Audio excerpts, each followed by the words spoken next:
بسم اللہ الرحمن الرحیم۔ السلام علیکم ورحمۃ اللہ وبرکاتہ۔ الحمد للہ رب العالمین والعاقبۃ للمتقین والصلاة والسلام علی خیر خلقہ محمد وآلہ وصحبہ اجمعین ومن تبعهم بإحسان إلى يوم الدين وبعد۔ أعوذ بالله من الشيطان الرجيم، بسم الله الرحمن الرحيم۔ يا أيها الذين آمنوا كتب عليكم القصاص في القتلى، الحر بالحر والعبد بالعبد والأنثى بالأنثى۔ ناظرین کرام، برادران اسلام، میری محترم ماؤں اور بہنوں اور بیٹیوں، آج کے درس کا موضوع ہے امن و امان کے قیام کے لیے اسلامی اصول و ضوابط۔ گزشتہ درس میں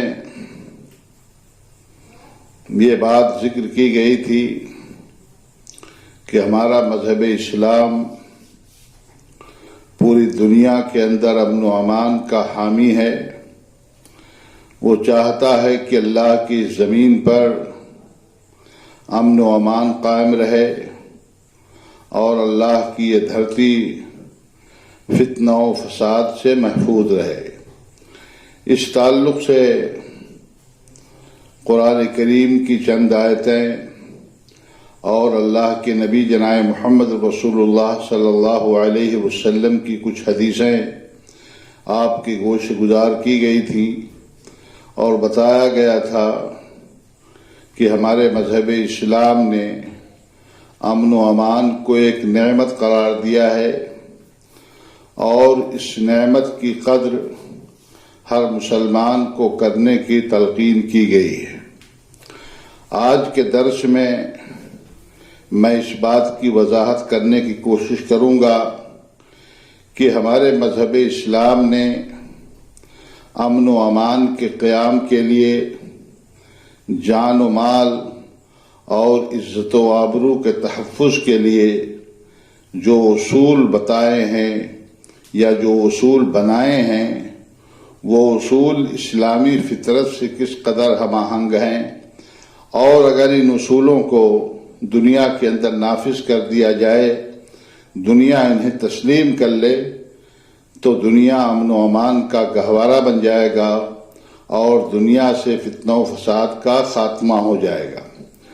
چنانچہ جان کے تحفظ کے لیے، جان کی حفاظت کے لیے اللہ رب العالمین نے قصاص کا قانون بنایا۔ قصاص کا مطلب یہ ہے کہ اگر کوئی آدمی کسی کی جان لے لیتا ہے، کسی بے گناہ کو مار دیتا ہے، یا اس کے جسم کے کسی عضو کو نقصان پہنچاتا ہے، اس کی آنکھ پھوڑ دیتا ہے، اس کا ہاتھ کاٹ دیتا ہے، اس کا پیر توڑ دیتا ہے، اس کا دانت توڑ دیتا ہے، یا اس کے جسم کے کسی عضو کو نقصان پہنچاتا ہے، تو قصاص میں اسے بھی قتل کیا جائے گا، اس کا بھی ہاتھ پاؤں توڑا جائے گا اور اس کی بھی آنکھ پھوڑی جائے گی۔ یہ محض اس لیے ہے تاکہ ایک آدمی کے ساتھ اگر یہ معاملہ کر دیا جائے، ایک مجرم کے ساتھ جس نے کسی بے گناہ کو قتل کیا ہے، اگر اس بے گناہ قتل کرنے والے انسان کو قصاص کے طور پر قتل کر دیا جائے اور بلا وجہ کسی کی آنکھ پھوڑنے والے کی آنکھ پھوڑ دی جائے اور بلا وجہ کسی کا ہاتھ توڑنے والے کا ہاتھ توڑ دیا جائے، قصاص کا یہ قانون اگر عمل میں لے آیا جائے تو اس طریقے سے پورے انسانوں کی زندگی محفوظ ہو جائے گی اور اسی طریقے سے ان کے جسم کے اعضاء کو کوئی نقصان پہنچانے کی جرات نہیں کرے گا۔ اسی لیے ہمارے مذہب اسلام میں قصاص کا قانون اللہ رب العالمین نے بنایا تاکہ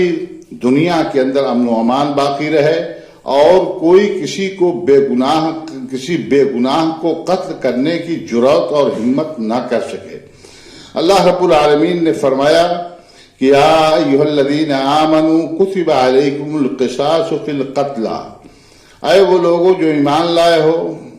تمہارے اوپر قصاص کو فرض کر دیا گیا ہے مقتولین کے بارے میں۔ الحر بالحر، آزاد کو قتل کیا جائے گا آزاد کے بدلے میں، غلام کو قتل کیا جائے گا غلام کے بدلے میں، عورت کو قتل کیا جائے گا عورت کے بدلے میں۔ یہ قانون اللہ رب العالمین نے قرآن کریم کے اندر بیان کیا، اور اس کے ساتھ ہی ساتھ اللہ رب العالمین نے سورہ مائدہ کی آیت نمبر 45 کے اندر اللہ رب العالمین نے بنو اسرائیل کے حوالے سے اس بات کا ذکر کیا کہ قصاص کا یہ قانون بنو اسرائیل کے اندر نافذ تھا، ان کی تورات کے اندر بھی یہ بات لکھی ہوئی تھی۔ اللہ رب العالمین نے فرمایا النفس بالنفس، اللہ رب العالمین نے فرمایا وَكَتَبْنَا عَلَيْهِمْ فِيهَا أَنَّ النَّفْسَ بِالنَّفْسِ وَالْعَيْنَ بِالْعَيْنِ وَالْأَنْفَ بِالْأَنْفِ وَالْأُذُنَ بِالْأُذُنِ وَالسِّنَّ بِالسِّنِّ وَالْجُرُوحَ قِصَاص۔ اللہ رب العالمین نے فرمایا کہ ہم نے یہودیوں پر، بنو اسرائیل پر تورات کے اندر یہ لکھ دیا تھا، ان کے لیے اس بات کو ہم نے فرض کر دیا تھا کہ جان کے بدلے جان، آنکھ کے بدلے آنکھ، ناک کے بدلے ناک، کان کے بدلے کان، دانت کے بدلے دانت، اور زخموں میں بھی قصاص ہے۔ یعنی کوئی کسی کی بلا وجہ جان لے گا، کسی بے گناہ کو قتل کرے گا تو اس کو بھی قتل کیا جائے گا، آنکھ پھوڑے گا تو اس کی آنکھ پھوڑی جائے گی، ناک کاٹ لے گا یا ناک توڑ دے گا تو اس کی ناک کاٹی اور توڑی جائے گی، اور کان توڑ دے گا اور کان کو نقصان پہنچائے گا تو اس کے کان کو بھی نقصان پہنچایا جائے گا، دانت توڑے گا تو دانت کو نقصان پہنچایا جائے گا۔ والجروح قصاص، اور زخموں کے اندر بھی قصاص ہے، جتنا زخم کسی نے کسی کو پہنچایا ہوگا اتنا زخم اس کو پہنچایا جائے گا۔ آگے اللہ رب العالمین نے فرمایا فمن تصدق فهو کفارۃ لہ، اور اگر کوئی آدمی قصاص نہیں لینا چاہتا ہے تو ایسی صورت میں اس کو معاف کر دیتا ہے تو یہ اس کے گناہوں کا کفارہ بن جائے گا، گویا کہ معاف کرنے کی حوصلہ افزائی کی گئی۔ تو قرآن کریم کی اس آیت کریمہ سے بھی معلوم ہوتا ہے کہ قصاص اللہ رب العالمین نے جان کے تحفظ کے لیے فرض کیا ہے، تاکہ ہزاروں لاکھوں دوسرے بے گناہ لوگوں کی جان مال محفوظ رہے۔ اگر جس آدمی کو ڈر ہوگا کہ اگر ہم کسی کو بلا وجہ ماریں گے، کسی بے گناہ کو قتل کریں گے تو مجھے بھی قتل کر دیا جائے گا، تو ایسی صورت میں وہ کبھی بھی وہ قتل کی جرأت نہیں کر سکے گا۔ اسی لیے اللہ رب العالمین نے قرآن مجید میں قصاص کو زندگی قرار دیا ہے۔ بڑی عمدہ تعبیر ہے، بڑی بلیغ تعبیر ہے قرآن مجید کی۔ وفی القصاص حیات یا اولی الالباب، اے عقل والو، قصاص کے اندر تمہارے لیے زندگی ہے۔ یہ زندگی اسی مفہوم میں ہے کہ ایک آدمی کو اگر قصاص میں قتل کر دیا جاتا ہے تو اس کے خوف کی وجہ سے ہزاروں لاکھوں انسانوں کی زندگی خطرے سے باہر ہو جاتی ہے، اور ہزاروں لاکھوں انسان قتل ہونے سے محفوظ ہو جاتے ہیں، اس لیے کہ دوسرے قاتلین کو خوف ہو جائے گا کہ اگر ہم کسی بے گناہ کو قتل کریں گے تو ہم کو بھی قتل کر دیا جائے گا۔ تو گویا کہ امن و امان کے قیام کے لیے اللہ رب العالمین نے قصاص کا قانون نافذ کیا ہے۔ اسی طریقے سے اللہ رب العالمین نے مال کی حفاظت کے لیے، مال کے تحفظ کے لیے اللہ رب العالمین نے چوری کی حد مقرر کی ہے اور چوری کی سزا مقرر کی ہے۔ اللہ رب العالمین نے فرمایا السارق والسارقۃ فاقطعوا ایدیہما جزاء بما کسبا نکالا من اللہ واللہ عزیز حکیم۔ اللہ رب العالمین نے حکم دیا کہ کوئی آدمی کسی آدمی کا سامان مال چوری کر لیتا ہے اور حدیث کے مطابق وہ مال 1/4 دینار سے زائد 1/4 دینار یا اس سے زائد ہو تو اس پر اس کا ہاتھ کاٹ دیا جائے گا۔ اللہ رب العالمین نے حکم دیا کہ چوری کرنے والے مرد چوری کرنے والی عورت کا ہاتھ کاٹ دو. جزاء بما کسبا، یہ سزا ہے اس جرم کا جس جرم کا ان دونوں نے ارتکاب کیا ہے. نکالا من اللہ، اور اللہ رب العالمین کی طرف سے یہ عذاب ہے. واللہ عزیز حکیم، اللہ قوت والا اور بڑی حکمت والا ہے. یعنی اس کا کوئی فیصلہ حکمت سے خالی نہیں ہوتا ہے، وہ ہر چیز کے اوپر قادر ہے، ہر چیز کے اوپر غالب ہے. اللہ رب العالمین نے قرآن مجید میں فرمایا. اسی طریقے سے اللہ رب العالمین نے جان اور مال دونوں کے تحفظ کے لیے اور زمین کے اندر امن و امان قائم کرنے کے لیے اللہ رب العالمین نے ایک نہایت ہی سخت سزا کا ذکر قرآن مجید میں کیا ہے. اللہ رب العالمین نے ان لوگوں کے حوالے سے جو سماج کے اندر، ملک کے اندر بدامنی پیدا کریں، خوف و ہراس پیدا کریں اور راستوں کو غیر معمول بنا دیں کہ راستوں میں نکلنا اور چلنا مشکل ہو جائے، بدامنی ایسی پیدا کرتے ہیں کہ انسان کو اپنی جان اور اپنے مال کا ہمیشہ خوف لگا رہے، تو اللہ رب العالمین نے ان کے لیے سزا کا ذکر فرمایا کہ انما جزاء الذین یحاربون اللہ ورسولہ ویسعون فی الارض فسادا ان یقتلوا او یصلبوا او تقطع ایدیہم وارجلہم من خلاف او ينفوا من الارض ذلك لهم خزي في الدنيا ولهم في الآخرة عذاب عظيم. وہ لوگ جو اللہ اور اس کے رسول سے لڑائی کرتے ہیں، محاربہ کرتے ہیں اور زمین میں فساد مچانے کی کوشش کرتے ہیں، اللہ کی دھرتی پر بدامنی پیدا کرنے کی کوشش کرتے ہیں، ان کی سزا اس کے علاوہ کچھ نہیں ہے کہ ان یقتلوا، کہ ان کو بری طریقے سے قتل کیا جائے،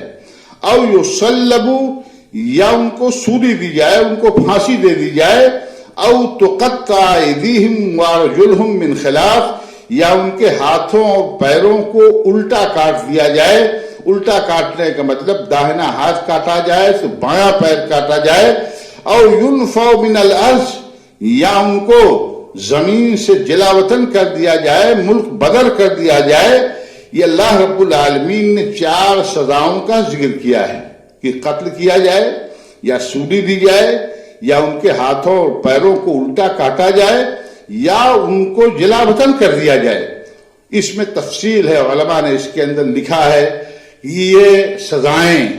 مجرمین کے جرائم کے اعتبار سے ہوں گی. اگر انہوں نے قتل کیا ہے تو ان کو قتل کیا جائے گا، ان کو سولی دی جائے گی، ان کو پھانسی دی جائے گی. اور اگر انہوں نے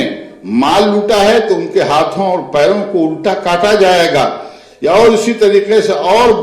بدامنی پیدا کرنے کی کوشش کی ہے تو ان کو زمین سے جلا وطن کیا جائے گا. اللہ رب العالمین نے فرمایا ذالک لہم خزی فی الدنیا، یہ دنیا کے اندر ان کے لیے رسوائی ہے،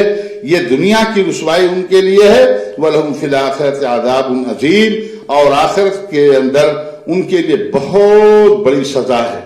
اسی طریقے سے اللہ رب العالمین نے عزت و آبرو کی حفاظت کے لیے،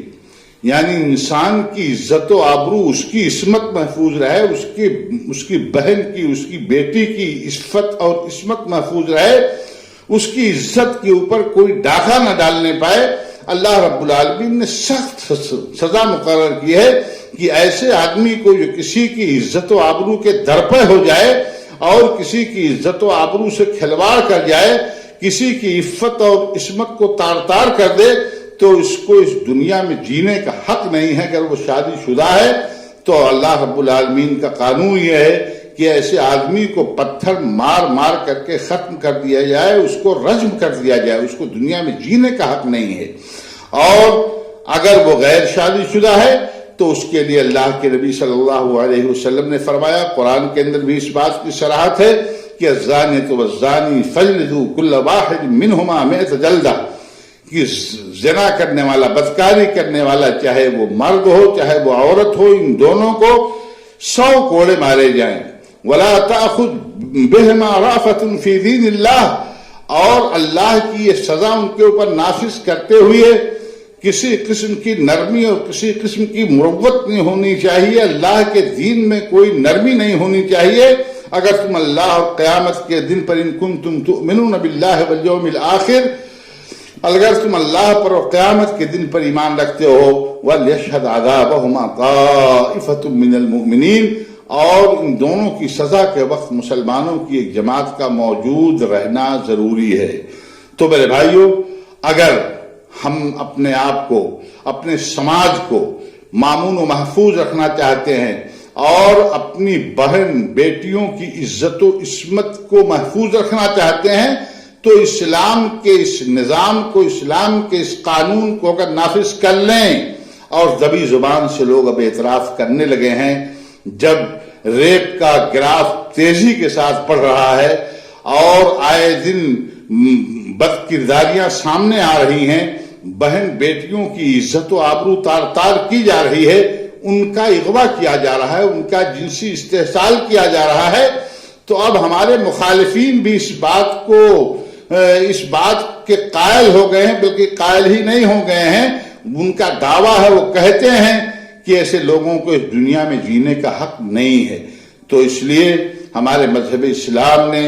امن و امان کے قیام کے لیے اور جان و مال اور عزت و آبرو کی تحفظ کے لیے جو قوانین بنائے ہیں وہ فطرت کے عین مطابق ہیں۔ اگر ان قوانین کا نفاذ ہو جائے، ان قوانین پر پوری دنیا عمل پیرا ہو جائے، تو دنیا امن و امان کا گہوارہ بن جائے گا۔ اس تعلق سے کچھ باتیں اور ہیں، انشاءاللہ کل کے درس میں وہ باتیں آپ کے سامنے عرض کی جائیں گی۔ اللہ رب العالمین سے دعا ہے کہ پوری دنیا کے اندر اللہ رب العالمین امن و امان قائم کر دے، اور جو انسانوں کو انسانوں ہی سے ان کی جان کو، ان کی مال کو، ان کی عزت و آبرو کو خطرات لاحق ہو گئے ہیں،